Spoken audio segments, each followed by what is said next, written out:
Alors, est-ce qu'il va se maintenir? Et on le voit aujourd'hui, en tout cas, dans ses nominations, Macron, en effet, eh bien, un homme aux différents postes de la plus haute fonction publique et de l'administration et des autorités d'inspection, de contrôle, telles que la Cour des comptes, la Banque de France, le Conseil d'État, avec des proches, alors qu'il devrait normalement quitter la scène l'année prochaine. Quittera-t-il la scène l'année prochaine? Comment pourrait-il se maintenir ou trouver une solution avec quelqu'un qui lui garderait la place au chaud? Voilà, alors il y a d'abord il y a Emmanuel Macron et puis il y a le régime. C'est-à-dire qu'il n'y a pas de parti macroniste, mais il y a une Macronie, c'est-à-dire cette espèce de Oui. d'assemblage hétéroclite de tout ce qu'il y a de pire, quoi. Vous prenez tout ce qu'il y a de pire partout et vous faites un assemblage, ça s'appelle la Macronie. Et on voit que des postes sont intégralement verrouillés, c'est-à-dire notamment le Conseil constitutionnel.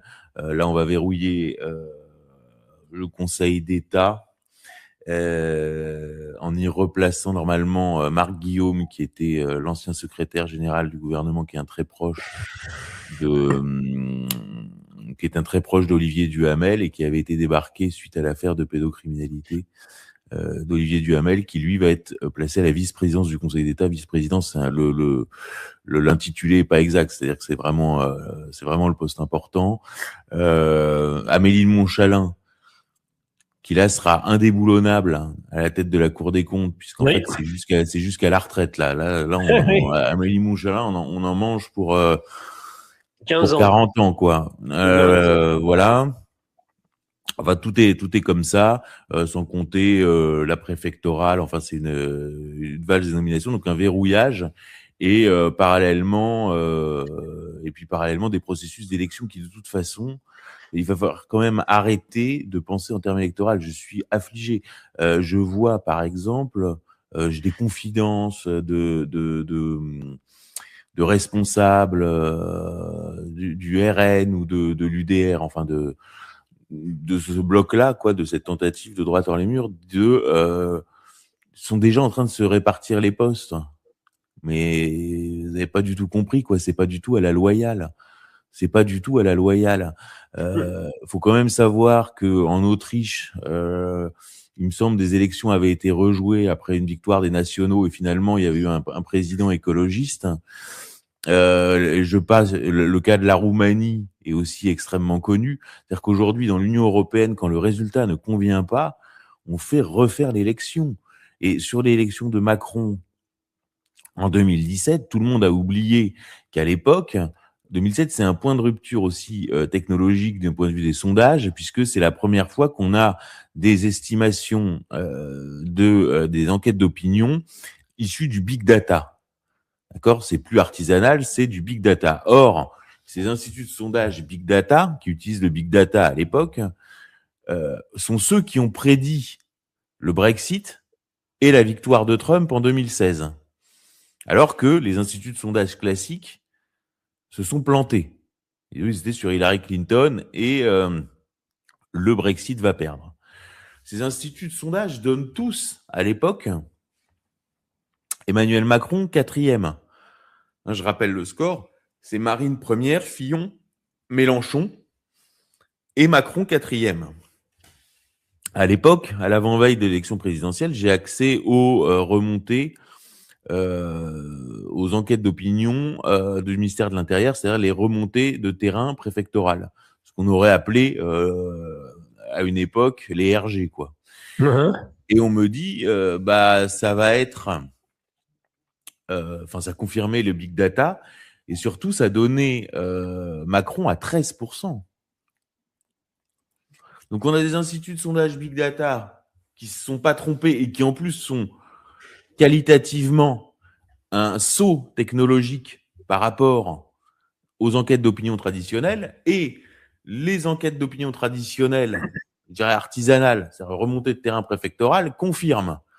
Et le soir du premier tour, Emmanuel Macron est qualifié pour le deuxième tour. Et sur l'élection de... Alors après, on nous invente un narratif.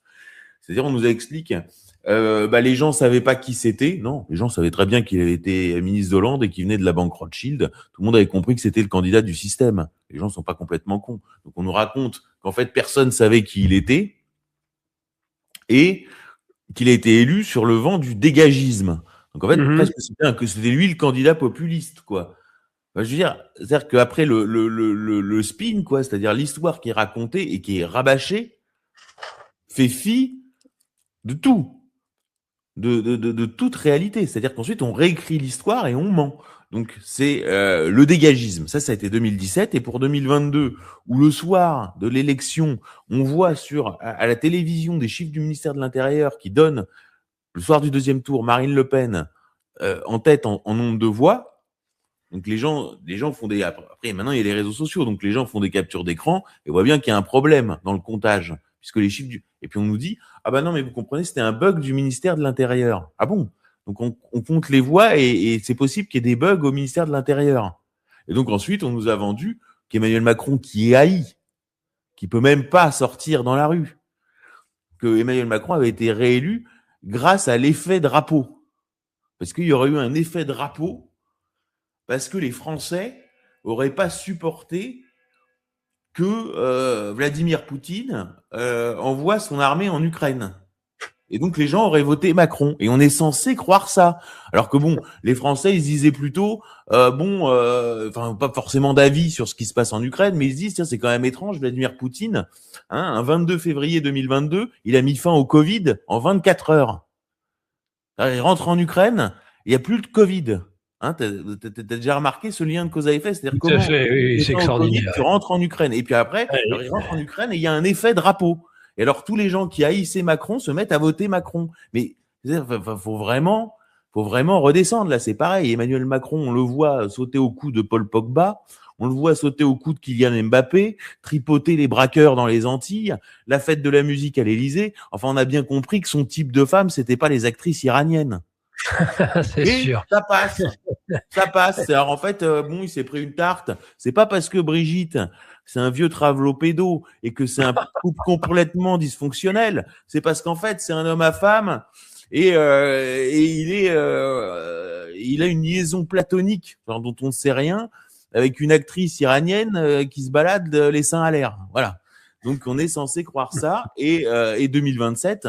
Parce que, alors là, 2027, dans l'opération de communication, il y a effectivement, ils en ont marre de l'Élysée, parce que c'est vrai que c'est dur, toutes ces rumeurs. Donc, ils en ont marre. Donc, ils vont partir, mais ils partiront pas. Et ils détruisent le pays. Alors il y a à des niveaux qui sont assez fascinants, avec en même temps des aveux. Par exemple, en termes d'immigration, on est quand même le seul pays où il n'y a pas de statistiques ethniques. Donc, on n'a pas le droit de savoir. C'est-à-dire il y a aucun chiffre. Là, quand même, il y avait cette visite en Afrique qui a encore été désastreuse. Mais enfin, passons. Et au détour d'une interview, Emmanuel Macron révèle quand même, pour s'en féliciter, qu'il y a 17 millions d'Africains en France. Donc, on a 67 millions de Français. Donc, il y a 17 millions d'Africains. Donc, en fait, ça veut dire que depuis 70, la population française n'a pas progressé. En fait, toute la progression française depuis les années 70, ce n'est que l'immigration. Donc là, on est quand même sur 17 millions, c'est un chiffre. Alors quand même, l'INSEE était allé sur 19 millions d'immigrés. Mais c'est vrai que si on enlève les Portugais et les Espagnols, enfin les Européens, on arrive effectivement à 17 millions. Je veux dire, il n'y a jamais eu de débat sur la politique migratoire en France. Donc il y a quand même une destruction du pays, une asphyxie totale et un pouvoir qui va tenter par tous les moyens de se maintenir, avec qui ne se cache même plus. C'est-à-dire qu'on lit, par exemple, dans Le Point, Jean Castex, le Medvedev de Macron. Ah oui, c'est ça. Que là, en fait, alors c'est quoi, à quoi ça fait référence? Parce que je croyais qu'il y avait un effet drapeau parce que Poutine c'était un horrible dictateur et puis en fait on officialise que Macron a l'intention de faire comme Poutine. C'est-à-dire qu'en fait on est complètement passé dans au moins un régime illibéral, sinon une dictature. C'est-à-dire parce que le scénario, le Medvedev, à quoi ça fait référence? Ça fait référence au fait que Poutine, quand il est arrivé au pouvoir, n'avait constitutionnellement le droit de faire que 2 mandats. Et donc quand est arrivé le 3e mandat, Russie unie a présenté Medvedev et Poutine a été Premier ministre pendant le 3e mandat avant de redevenir président. C'est à ça que ça fait référence. Donc, ça voudrait dire quoi? Ça voudrait dire qu'on nous met un candidat fantoche qui pourrait être, donc là, en l'occurrence, Jean Castex, c'est-à-dire en fait celui qui ferait le moins d'ombre possible à Macron, puisqu'étant donné qu'Édouard Philippe, Gabriel Attal ou tous les autres pourraient avoir des velléités d'émancipation, alors que Jean Castex, il n'y a aucune velléité. Donc, Jean Castex, le Medvedev de Macron, et voilà, et on se maintient, et puis on se représente en 2032 avec des dispositifs aujourd'hui d'élection. Je le soupçonne, et j'ai des éléments pour le soupçonner sur 2017, sur 2022, mais on a des tas d'exemples en Europe où aujourd'hui, les processus électoraux ne doivent plus être considérés comme des événements centraux de la vie politique. Mhm. Voilà, c'est comme ça. Donc c'est pour ça qu'il faut bouger à un moment donné. Il faut essayer de bouger. Et comment on bouge? Voilà, comment on bouge? La question, elle est là. Alors, c'est assez compliqué, et on voit qu'en plus, il y a des tentations parce qu'il y a tous les dispositifs constitutionnels, et encore une fois, le Macron n'hésitera pas à avoir une lecture littérale de la Constitution de la Ve République, qui est une constitution qui a été construite et écrite pour régler un problème de guerre civile, qui était celui de la guerre d'Algérie. Donc c'est un régime qui donne tous les instruments pour l'instauration d'un pouvoir autoritaire. Et l'exercice et le maintien d'un pouvoir autoritaire. Donc, par Mhm. des dispositifs comme l'article 16, c'est-à-dire techniquement les pleins pouvoirs. Donc, vous voyez bien que sur des tas d'événements, on n'est déjà pas loin de la guerre civile. C'est-à-dire qu'il peut pas, un match de foot ne peut pas être organisé en France. Je crois que c'est le seul pays du monde. C'est-à-dire que partout dans le monde, il y a des événements sportifs sans que tout soit détruit. La France est ce pays où, donc là, je crois que vous avez, par exemple, la date du 30 mai. Regardez la date du 30 mai, vous avez un concert de Damso à je sais pas quelle salle, un concert de Aya Nakamura, et vous avez la Ligue des Champions avec le PSG. Voilà, vous pouvez cocher, alors, le 30 mai, vous garez pas votre voiture dans Paris. De toute façon, on peut plus garer sa voiture dans Paris, donc comme ça, on est tranquille.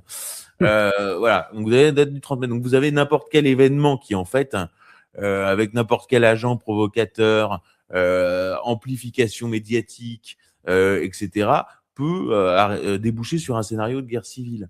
Vous avez l'agenda international qui est, comment dirais-je, une situation internationale qui est dangereuse, ou de la même façon, un prétexte, sans compter le prétexte sanitaire dont parlaient vos invités précédents, hein, avec l'antivirus. Donc, Antivirus. donc il faut être vigilant, et c'est triste de voir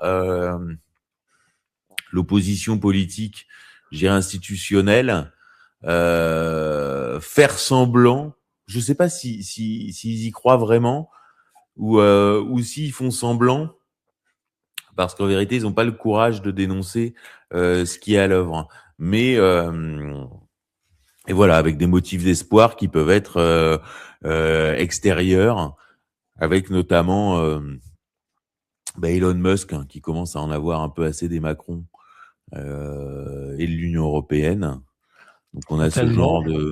ce genre de petit espoir, mais c'est vrai que la situation est assez compliquée. Et là, on le voit sur la séquence de communication de l'actrice iranienne, qui est quelque chose de dérisoire. Mais on voit quand même, réseaux sociaux ou pas réseaux sociaux, quand le système a décidé de matraquer, il matraque, hein. Moi, je bricole mon truc avec Natacha Charez, Zoé Sagan, un coup de Candace Owens. On arrive à des petits résultats, mais on reste quand même sur de l'artisanat. Là, on voit que à partir de rien, parce qu'en fait, c'est un journaliste de Paris Match qui va rencontrer le cabinet de Brigitte Macron, et on leur dit, bah, la gifle, c'est parce qu'Emmanuel a eu une liaison avec une actrice iranienne. Enfin, y a rien, quoi. Il y a pas de texto, il y a rien. En plus, c'est une histoire. Tous les journalistes de Paris savent que cette histoire, ils essayent de la refourguer depuis 2 ans. Enfin, ça Bien n'a ni queue sûr. ni tête. En Mhm. plus, l'actrice vit même plus à Paris. Elle vit même plus en France. Elle est partie en disant qu'elle en pouvait plus du fisc. Hein, c'est sur sa page Wikipédia en anglais. Hein, et ben, elle vit plus en France parce qu'elle en pouvait plus de la bureaucratie et du fisc. Donc, enfin, voilà, c'est n'importe quoi. Mais alors là, par contre, c'est bien repris, etc., etc. C'est bien poussé par les algorithmes sur les réseaux sociaux, etc., etc. Parce qu'il y a quand même des problèmes algorithmiques. C'est-à-dire que sur des phases où on avait du gros trafic, on voit jamais que on voit que ça traîne jamais. Alors que là, bon, sur ce truc-là, tout de suite, on l'a fait décoller. Non, non, c'est la propagande qui est, ces appareils de propagande avec des grosses ficelles, mais ça marche toujours, quoi. Oui, ça marche toujours. Donc on voit cette volonté de se maintenir au pouvoir à tout prix, avec en effet un Medvedev en la personne du Benet Jean Castex. Peut-être parler un peu de... On n'en a pas parlé pour l'instant et j'ai vu que dans le chat certains étaient intéressés par l'affaire Epstein, les dernières informations, le lien entre Macron, Epstein. Est-ce qu'on a du nouveau ou en tout cas des confirmations? Il y a eu, bon, l'affaire Epstein, il y a quelques articles qui sont intéressants, notamment un article qui est paru dans le Parisien sur dimanche dernier sur les propriétés des Maxwell en France, parce que je pense que une des bonnes surprises, en fait, il y a plusieurs faits. Le fait principal, c'est que l'implication de Macron ou des Macron dans l'affaire Epstein et le volet français de l'affaire Epstein est pour l'instant plus documenté que par rapport aux phases précédentes, mais on reste globalement sur notre fin. Cela dit, on a quand même ce mail où Emmanuel Macron est présenté 2017-2018 à un interlocuteur par un interlocuteur dont le nom est biffé, comme celui qui doit diriger l'Europe et peut-être même le monde. Donc là, j'ai une confirmation de ce que j'avais déduit en source ouverte, qui est que Emmanuel Macron est un homme politique qui est pas du tout classique. C'est-à-dire que des puissances financières très importantes ont décidé qu'il était l'élu, que c'était lui qui devait accomplir le projet. C'est pour ça qu'il y avait une couverture du The Economist représentant Macron marchant sur l'eau avec écrit « Le sauveur de l'Europe ». Donc là, il doit diriger l'Europe, peut-être même le monde. Oui. Avec ce que je me tue à expliquer, la recherche du chaos à travers deux moments. Le moment hamiltonien, c'est-à-dire la fédéralisation de l'Europe par la dette, sur le modèle de la fédéralisation des États-Unis par la dette, et la fédéralisation par la guerre, ce qu'ils appellent le moment bismarckien, comme Bismarck a fédéralisé et unifié l'Allemagne par la guerre. Donc c'est la crise de la dette et la montée des tensions sont des processus recherchés pour arriver à des points de bascule. Et c'est ça l'agenda d'Emmanuel Macron. Ensuite, il y a l'affaire Epstein. Alors, l'affaire Epstein, ce qui est intéressant et ce sur quoi on peut avancer, d'ailleurs, je sais que des associations de victimes essayent de pousser ce dossier-là, c'est pourquoi aucune enquête n'a été ouverte en France contre Ghislaine Maxwell. Ghislaine Maxwell qui est officiellement incarcérée aux États-Unis, qui a été condamnée aux États-Unis. Donc, Ghislaine Maxwell, il se trouve que Ghislaine Maxwell était française, qu'elle a résidé en France, parce que la mère de Ghislaine Maxwell est française. Elle a résidé en France, et il se trouve justement que elle a été sa cavale, quand elle était en cavale en 2019-2020, pendant le Covid, elle l'a faite en France. Pourquoi ? Parce que la France n'extrade pas ses ressortissants. Et à chaque fois que les membres de la famille Maxwell ont eu affaire à la justice, que ce soit aux États-Unis ou en Grande-Bretagne, ils ont trouvé refuge dans leur enclave, qui est quelque chose de très pittoresque. D'ailleurs, ce sont des châteaux qu'ils ont achetés dans le Périgord, au milieu de forêts, dans la région de Villeréal. Et pour la première fois, alors moi j'avais enquêté là-dessus en 2019. D'ailleurs, j'avais prévenu la presse britannique que Ghislaine Maxwell était en France. J'étais arrivé à ces conclusions-là. Et j'avais enquêté justement sur toutes ces propriétés qu'ils avaient en France bon, un peu dans le désert, c'est-à-dire qu'il n'y avait pas d'écho, quoi. Il n'y avait pas de reprise, etc. Et là, pour la première fois, le Parisien a consacré une double page aux propriétés des Maxwell en France. Donc, un des espoirs qu'on puisse avoir, c'est est-ce que, à défaut d'avoir, je dirais, je pense qu'il y a des personnalités françaises impliquées dont les noms sortiront, des noms circulent déjà. Mais je pense qu'un un des points qui pourrait être un point de bascule, c'est le rôle du pouvoir français sous Emmanuel Macron sur la protection de Jeffrey Epstein. C'est-à-dire que Jeffrey Epstein venait de Paris quand il est arrêté aux États-Unis. C'est-à-dire que c'est son dernier lieu connu. Ghislaine Maxwell est française, ressortissante française, elle fait sa cavale en France. Jean-Luc Brunel lui-même est français, donc les principaux protagonistes sont très liés à la France. On a quand même un mail de Marlène Schiappa. Dans les mails d'Epstein, là, on voit apparaît et mentionner un courrier de Marlène Schiappa qui, de fait, étouffe l'enquête en France. Donc, on sait maintenant que l'enquête a été étouffée en France. On sait aussi qu'Epstein a été à l'Élysée, c'est-à-dire que dans les mails, en fait, c'est une situation très simple, c'est-à-dire qu'en mars 2019, il y a les 30 ans de la pyramide du Louvre. Donc, on sait que à ce moment-là, quand explose l'affaire en juillet-août 2019, on apprend que Epstein avait été convié par Jack Lang aux 30 ans de la pyramide du Louvre. Et on sait, à ce moment-là, dans les rédactions, que des photos existent. Cette photo-là, j'ai cherché, elle a jamais été publiée et visiblement, on avait fait le ménage. Et puis finalement, cette photo est réapparue à la faveur de la diffusion des mails. Donc aujourd'hui, on a la photo Epstein, Jack Lang devant la pyramide du Louvre. Mais surtout, ce qu'on apprend dans les mails, c'est qu'ensuite a été organisée une réception à l'Élysée et que Epstein y a été. Alors, pour l'instant, des journalistes de Valeurs Actuelles ont posé la question à l'Élysée, bon, alors est-ce que Jeffrey Epstein était là? Et là, l'Élysée a démenti et ça en est resté là. Mais il est sûr et il est certain que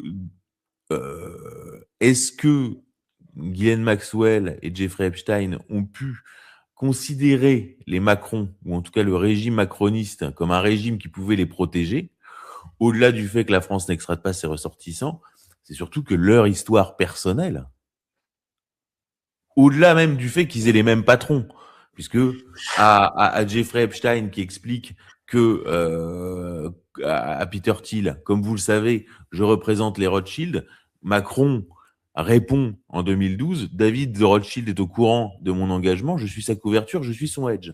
Donc ils ont les mêmes patrons.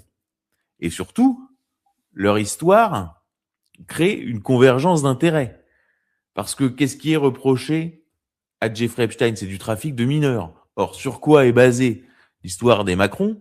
Sur un détournement de mineurs. Donc, ils ont à la fois les mêmes patrons et à la fois les mêmes comment dirais-je, les mêmes faits qui sont pénalement répréhensibles. Donc, il y a une énorme convergence. Donc voilà. Alors ensuite, sur l'affaire Epstein, est-ce que on ira plus loin dans les révélations? Moi, mon intuition, c'est que oui, parce que j'ai une analyse un peu contre-intuitive par rapport à ça, mais qui est documentée, qui est pas du wishful thinking et qui repose sur un vrai travail. C'est-à-dire que je me suis à un moment donné posé la question de documenter l'implication de Trump dans l'affaire Epstein. Oui, Trump est central dans l'affaire Epstein, mais ce que je dis, c'est qu'il est le lanceur d'alerte. Et ça s'appuie sur des mails, ça s'appuie sur des témoignages d'avocats des victimes. Enfin, c'est voilà. Alors aujourd'hui, c'est un peu contre-intuitif de l'expliquer, mais de toute façon, on aura la réponse assez rapidement, puisque Trump est contraint par un agenda qui est celui de la Coupe du Monde. C'est-à-dire qu'on peut pas organiser une Coupe du Monde dans un pays qui est en guerre avec une image complètement dégradée. Le 4 juillet 2026, qui est l'anniversaire les 250 ans de l'indépendance, et ensuite les mi-termes. Donc, de toute façon, on saura Sur Trump, il y a différentes hypothèses. Est-ce qu'il est gaga? Est-ce que c'est le plus grand génie stratège politique de l'histoire de l'humanité? Est-ce que c'est un traître absolu? Est-ce que c'est un escroc? Il y a toutes les hypothèses sont sur la table. Ce que je dis aux gens, c'est bon, de toute façon, on sera fixé assez rapidement puisqu'il y a des échéances qui ne bougent pas. Pour l'instant, on voit qu'il y a des échéances qui ont bougé. C'est-à-dire que vous allez recevoir Laurent Michelon, qui est spécialiste de la Chine, il me semble. Or, la visite, à la faveur de la visite de Donald Trump en Chine. Or, cette visite devait avoir lieu fin mars 2026. Donc, elle a été décalée d'1 mois et demi. Donc, on voit que la guerre en Iran, qui est parce qu'en fait, il y a deux guerres. Il y a la guerre d'Israël, puis il y a la guerre des États-Unis. Et les intérêts sont pas forcément convergents. On voit bien que Donald Trump essaye de l'arrêter sans perdre la face. C'est-à-dire que sa problématique, c'est comment, de toute façon, le problème global de son mandat, c'est comment transformer la défaite de l'Empire américain au sens socratique, c'est-à-dire retirer les bases, liquider l'OTAN, etc., la défaite en Ukraine, etc., c'est-à-dire comment gérer la défaite qui est en fait celle de ses prédécesseurs pour la transformer en victoire et recentrer les États-Unis sur la doctrine Monroe. D'ailleurs, c'est ce qu'a fait, d'une certaine façon Atatürk. Quand on regarde, Atatürk gère la chute de l'Empire ottoman c'est-à-dire que c'est un dirigeant qui est fascinant puisqu'en fait, il gère la chute de l'Empire ottoman. Donc, techniquement, c'est une défaite en recréant un nationalisme turc. Et il est considéré comme un des plus grands dirigeants de l'histoire turque. Hein, et parce qu'il a précisément réussi à gérer une défaite et à la transformer en un renouveau, en une modernisation, etc. C'est ça l'enjeu pour Donald Trump, avec effectivement cette affaire Epstein. C'est pour ça que je dis que la réponse, on l'aura rapidement, parce que si, comme je le pense, il est le lanceur d'alerte, alors les fichiers Epstein qui seront ou pas dévoilés, et s'il veut gagner les mi-termes, il est obligé de passer par la déclassification de l'affaire Epstein, parce que c'est symboliquement, c'est très important pour les États-Unis. Alors c'est sûr que s'il arrive au mi-terme en étant en guerre et qu'Epstein n'a pas été déclassifié, bon ben c'est fini. Là, on a la réponse. Mais si il veut gagner les mi-termes, il peut pas faire l'économie d'une déclassification complète de l'affaire Epstein, sachant que nous autres Français qui sommes embarqués avec les Macron, objectivement, si Trump, parce que c'est-à-dire que Trump a pas un agenda pro-européen. C'est-à-dire que le grand avantage de Trump, quelle que soit la configuration d'ailleurs, c'est qu'il fait quand même prendre conscience qu'on peut plus continuer avec les États-Unis. C'est-à-dire qu'il y a quand même cette idée de prise de conscience. Alors, ce qui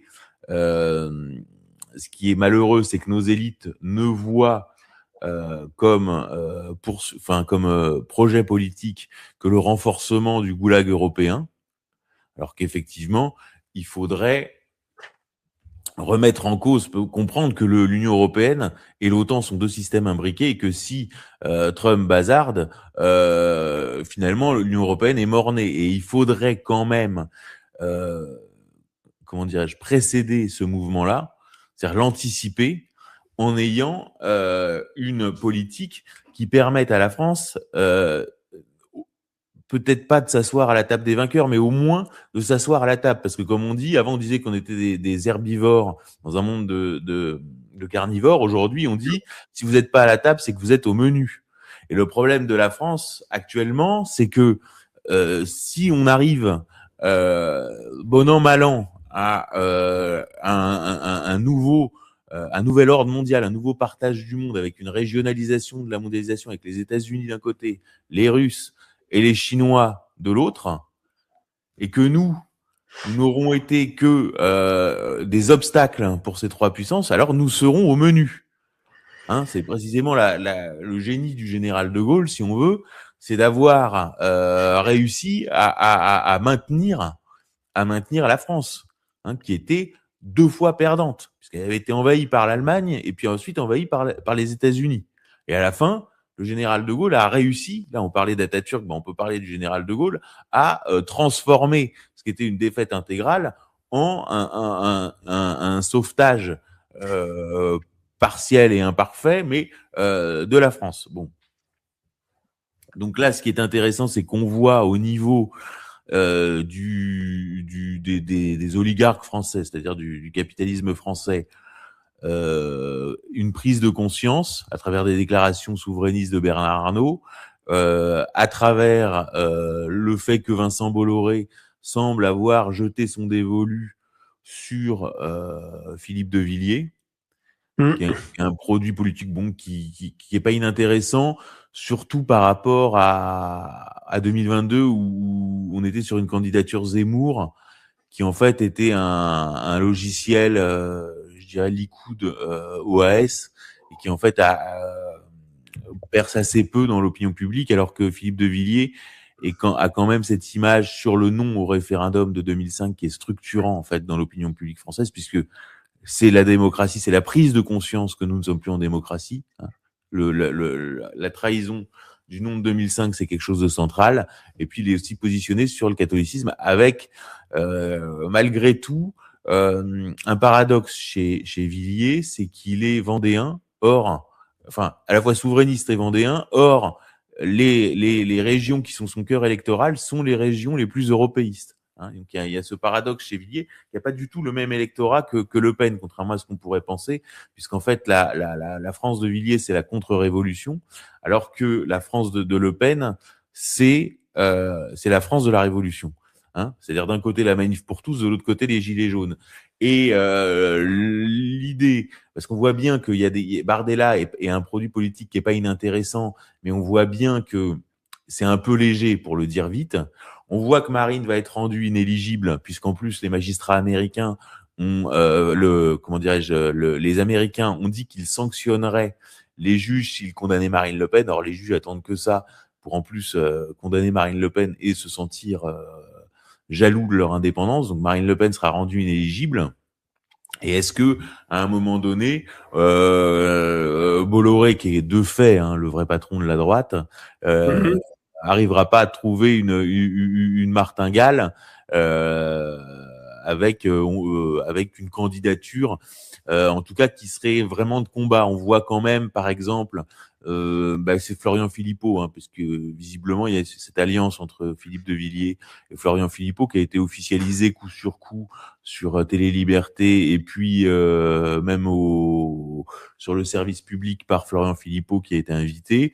Donc on va voir. C'est en tout cas ce qui est intéressant, c'est de se dire. En plus, on voit bien que Vincent Bolloré revient un peu sur des positions ultra-sionistes puisque CNews a perdu la moitié de ses audiences avec des positions 100% israéliennes. On voit que Philippe de Villiers était échaudé sur les questions, sur les actes commis par l'armée israélienne sur les chrétiens du Liban, sachant que Mélenchon a cette martingale lui il a capitalisé lui sur les événements à Gaza. Donc en tout cas, ce qu'il faut, c'est arriver à créer une situation, à créer surtout une candidature de combat, c'est-à-dire de pas, puisqu'il faut il y a quand même ce jeu démocratique, mais dans ce jeu démocratique, pouvoir contester, c'est-à-dire être en situation de contester les élections. C'est-à-dire qu'il faut se préparer à ça. Il faut se préparer à contester les élections, se préparer à surveiller le processus électoral. Voilà, il faut se préparer et pas simplement dire cette fois c'est notre tour. Et la tentation du cette fois c'est notre tour, c'est ça qui mène à la catastrophe. C'est ça qui mène à la catastrophe. C'est pour ça qu'il faut être absolument mobilisé et extrêmement vigilant, parce que c'est peut-être une des dernières occasions de sauver la France. C'est-à-dire que là, la France est vraiment dans une situation d'effondrement. D'effondrement prochain. D'ailleurs, un effondrement qui pourrait même survenir à l'approche de la présidentielle et qui pourrait justement être un prétexte à au fait. déclenchement de l'article 16 ou à des mesures d'instauration d'un régime autoritaire. Hein, je précise quand même, ça c'est pareil, c'est des infos qui, ça fait un entrefilet dans la presse, c'est repris nulle part. Mais il faut savoir que Didier Lallemand, qui est le préfet qui a maté les Gilets jaunes, passe Ouais. aujourd'hui ses journées à Ballard, préfet de Paris, tu sens des Gilets jaunes, passe aujourd'hui ses journées à Ballard, c'est-à-dire à l'état-major des armées, puisqu'il a été Mhm. envoyé par le gouvernement pour coordonner euh, comment dirais-je, pour coordonner les administrations civiles et militaires en cas de crise majeure sur le plan intérieur ou sur le plan extérieur, en cas de guerre de haute intensité ou de guerre civile. Ah oui. On en est là, on en est là. Donc c'est pour ça que il faut se mobiliser et pas penser qu'on va faire des photos dans Paris Match avec des princesses des Bourbons des deux Siciles là, parce que c'est notre tour, parce qu'on est déjà à 35% dans les sondages. Enfin, je veux dire, c'est Mhm. criminel quoi. C'est criminel, c'est le meilleur moyen d'aller à la catastrophe. Donc voilà le message que je voulais faire passer ce matin, tout en ayant été clair sur effectivement les manipulations en cours autour du couple Macron, qui est pas un sujet mineur. Hein. C'est comme dire les Macron c'est people, c'est comme dire Epstein c'est du people quoi. Ça n'a absolument aucun sens. Le sujet c'est comment on fabrique les élites occidentales et comment ce système se maintient, ce système criminel se maintient au pouvoir. Mhm. Mhm. Juste pour conclure, hein, il est 9h30, en effet, on va s'arrêter là pratiquement. Il n'y a rien de nouveau, particulièrement sur l'affaire Brigitte en tant que telle. On a parlé des Macron, mais sur Brigitte. Pour l'instant, on accumule des éléments qui sont des précisions, etc. Après, il y a cet agenda qui est celui du 22 juin. Donc, on a déjà un agenda judiciaire, puisqu'en fait, il faut toujours articuler le judiciaire et le médiatique. Donc, pour l'instant, on est dans des phases d'accumulation de pièces qui sont plutôt des confirmations de ce qu'on a déjà, c'est-à-dire des détails supplémentaires. On verra le moment venu. Comment d'ailleurs, moi j'en profite là pour de l'occasion qui est expliquée, c'est-à-dire que déjà si je republie des nouvelles révélations sur l'affaire, ce sera via ma lettre. Or, le problème que je rencontre, c'est que les Macron, qui sont quand même pas complètement idiots, ont bien compris que moi je recherchais une publication, à recréer une publication. Or, Mhm. au premier numéro que j'ai envoyé, mes comptes en banque ont été fermés, donc j'ai bricolé avec un compte en banque à l'étranger. Au deuxième numéro, j'avais plus de contrat avec la Poste. Donc j'ai rebricolé avec la Poste. Donc j'ai fini par réussir à envoyer mon deuxième numéro. Et à ce moment-là, j'ai reçu un courrier du fisc. Donc moi je veux bien, si on veut, payer des impôts. Mais donc j'ai relancé la Banque de France pour avoir un compte en banque. Enfin, je veux bien payer des impôts, je veux bien me faire saigner par le fisc, mais je veux pas. Mais la moindre des choses, ce serait que j'ai quand même un compte en banque, quoi. Donc du coup, j'ai liquidé ma société et là j'arrive au bout d'un processus qui a été très long, donc de liquidation de société et de recréer une société en Italie pour pouvoir éditer ma lettre. Je crois que votre lettre est éditée à l'étranger également. C'est-à-dire qu'on est obligé aujourd'hui d'être dans des stratégies de contournement intégral de la France. Hein, c'est-à-dire que les Français sont complètement étouffés sur tous les plans, mais dès qu'on s'oppose, c'est-à-dire que si on ne s'oppose pas, on est étouffé, et dès lors qu'on s'oppose, on est contraint de contourner complètement la France. C'est-à-dire que sinon, on ne peut rien faire. Donc là, je suis en finalisation de la création, de la réorganisation de mes activités en Italie pour pouvoir éditer ma lettre en France et effectivement pouvoir publier des informations complémentaires qu'on pourrait effectivement médiatiser autour de l'agenda judiciaire américain. Voilà. Voilà les amis, nous sommes parvenus au thème de cette vidéo. J'espère qu'elle vous a plu. Si c'était le cas, n'hésitez pas à liker cette vidéo, à la partager, abonnez-vous à ma chaîne et activez la cloche de notification pour ne manquer aucune de mes prochaines publications. On se donne rendez-vous à la prochaine vidéo. D'ici là, portez-vous bien. Bye.